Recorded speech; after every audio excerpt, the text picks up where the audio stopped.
Bienvenue sur l'interface web de Digital Earth Africa qui s'appelle MAP. MAP est un moyen facile d'explorer, de visualiser et d'analyser les données spatiales sur le continent africain. Vous pourrez rechercher des lieux, explorer un catalogue d'images, comparer différents ensembles de données côte à côte, observer comment le paysage change au fil du temps, créer et même partager des histoires interactives. L'adresse internet de la carte numérique de MAP est maps.digitalearth.africa. Il s'agit d'une application web qui comporte deux sections. La section de gauche est le banc de travail qui permet la gestion des données et la section de droite affiche la carte. À partir du banc de travail, dans la section de gauche, vous pouvez ajouter des jeux de données.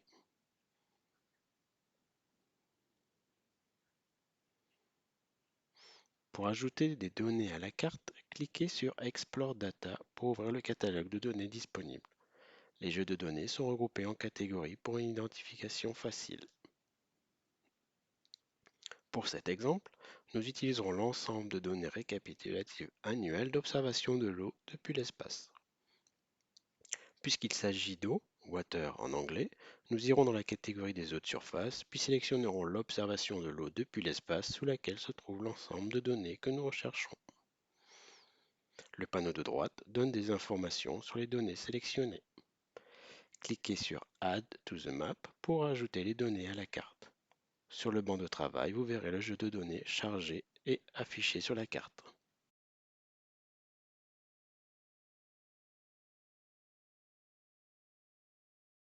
À droite du bouton Explore se trouve le bouton Load Local Web Data pour téléverser un ensemble de données personnalisées sur le plan de travail, qu'il s'agisse d'un service de carte web ou d'un fichier géospatial personnel.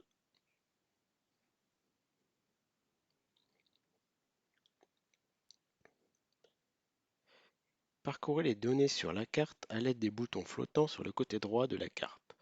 Le bouton Zoom, le bouton Centrer la carte sur votre position actuelle, le bouton Mesurer, le bouton Glissière. Le bouton Glissière permet d'identifier les changements au fil du temps en comparant deux jeux de données à partir du plan de travail.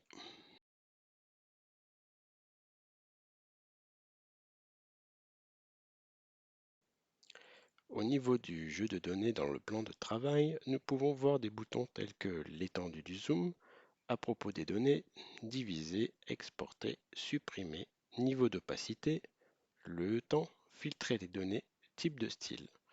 Ces fonctions facilitent la manipulation des données ajoutées.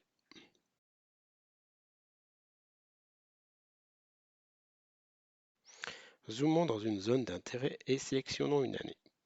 Nous choisissons l'année 2014 que nous allons comparer à 2018. À partir de la légende, on peut voir que les zones en bleu représentent des endroits où l'eau a été observée pour 100% du temps. Dans les zones en jaune, l'eau n'est observée que 1% du temps, ce qui pourrait être le résultat d'une crue. Nous allons comparer le résumé annuel des données d'eau de surface vues de l'espace pour deux années différentes. Cliquez sur le bouton Split pour dupliquer la couche.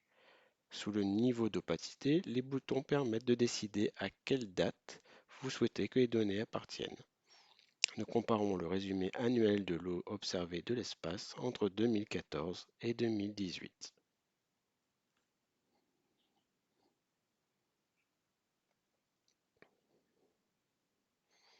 Pour sélectionner les données pour la partie de droite de la glissière, déplacez-vous dans la deuxième partie de données et choisissez l'année 2018. Pour comparer les deux années, vous pouvez déplacer la glissière soit vers la gauche, soit vers la droite. En regardant cette image, on peut constater que certaines zones ont eu de l'eau en 2014, mais si on se déplace en 2018, ces mêmes zones ont vu moins d'eau.